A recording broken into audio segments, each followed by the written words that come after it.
Okay, so for the next few days, you're going to be working on this packet, and I'm going to go through some things here to help you. The first page, it's looking for the angle pair relationships. Now, in all these diagrams and all these pictures, you should assume that the lines are parallel. I've written that on every page, like here, L is parallel to M. So because I can assume that, I can make I know that the corresponding angles are going to be congruent. So as I'm going through these here, and I'm not going to try to use the 10 that are on here because I want to see you guys do this on your own. Um, Remember that we have talked about 4 or 5 pairs of special angle relationships. Okay, we have the linear pair with like angle 1 and angle 2, they make a straight line, so they form a linear pair. So that's an important distinction. Okay, form a linear pair. 1 and 4 form. Now that's obvious. Obviously, that's not the only linear pair. Every one that makes a straight line forms a linear pair, so that's not just 1 and 2. 1 and 4 form a pair of the vertical angles. Okay, so the key here, when you're looking at these, trying to figure this out, you can say this is a linear pair, this is vertical angles. Now, you can also say, I'm not going to be that picky about things.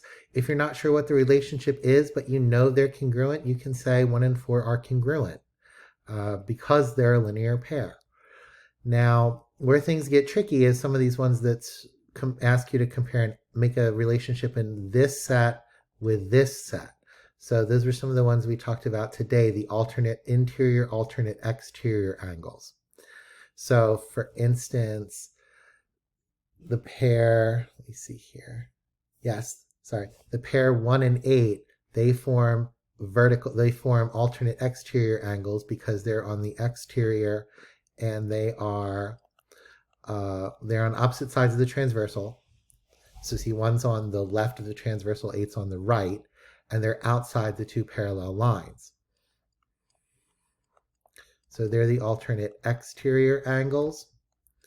And, again, because the lines are parallel, you can also say those are congruent. Okay.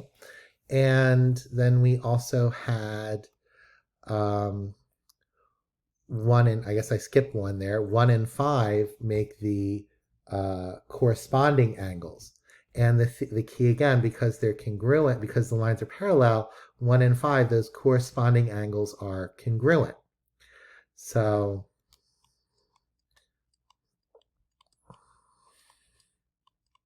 now I think the key here that I said, at least in one of the classes, you know, I know if whatever 1 is, and I'm just going to call it x for right now, it's x degrees. I know 4 is going to be the same because they're vertical angles. I know 5 is going to be the same because they're corresponding angles. And now I also know that 8, because they're alternate exterior angles. All 4 of these will have the same measure. And they're all in a linear pair with something else that no matter what it is, so I'll call that y, all of these have to have, all of these are in a linear pair with each other that make 180 degrees. So, and if I say, okay, let's say this 2 here, I can go through and make the same kind of relationships about 2 and what it's in a what it's a vertical angle with, what it's a corresponding angle with, and what it's an alternate exterior angle with. So the key here, I think, when you get to some of these and you're not sure about the relationship, if you label everything up kind of this way and say, okay, these 2 are going to be the same because they're vertical, 2 and 6 are going to be the same because they're corresponding, 2 and 7 are going to be the same because they're alternate exterior. Okay, you can now look at this and see there can only be, as long as the lines are parallel, 2 different angle measures for all 8 of these. Okay, so because they all have to add up to 180. So if you get an example, like for instance, this one here, number 4, I'll do with you.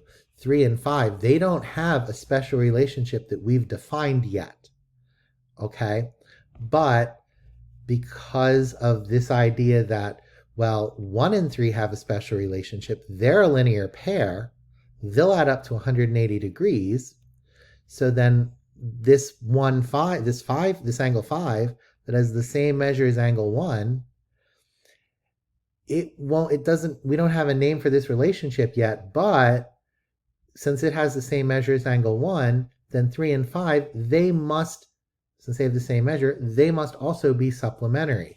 So you can say for this one here, 3 and 5 are supplementary. Again, not because they're in no relationship we've defined yet, but I can tell because of how 1 and 3 are supplementary and 1 and 5 are the same measure because they're corresponding, that since these two have to add up to 180, these two have to add up to 180. And supplementary, remember, supplementary is not the same as a linear pair. A linear pair makes a straight line. Supplementary just means the two angles add up to 180 degrees. So hopefully going through this, reminding you what a linear pair is, vertical angle, corresponding alternate exterior, alternate interior. I guess I didn't say alternate interior, but an example of the alternate interiors would be 4 and 5, 3 and 6, because they're on the same side of the transversal, and they are on the same side of the no, I'm sorry, let me rephrase that. They're on opposite sides of the transversal, and they're on the inside of the two parallel lines. So we'll just say angle 3 and angle 6. Oh, no, I don't want to, well, I guess I just wrote it down. Are alternate interior angles. Okay. And so again, if it's vertical angles, alternate exterior angles, let me scroll up, corresponding angles, or alternate interior angles, all those are congruent. And if it's a linear pair or some relationship you're not sure about, it's probably going to be supplementary, adds up to 180 degrees. Okay. So now, yeah, if you're not sure about the relationship, double check, because I do believe that alternate exterior, corresponding alternate interior, vertical account for all the different ways you can have congruent angles in a diagram like this. Okay. The other thing is linear pair vertical angles, they're going to all be around the same vertex. Alternate exterior, alternate interior, corresponding angles, they're going to be around two different vertices. So this should be a good introductory video, and you're responsible for answering all 10 of these questions, and it looks like you probably got 2 freebies if you watched this video.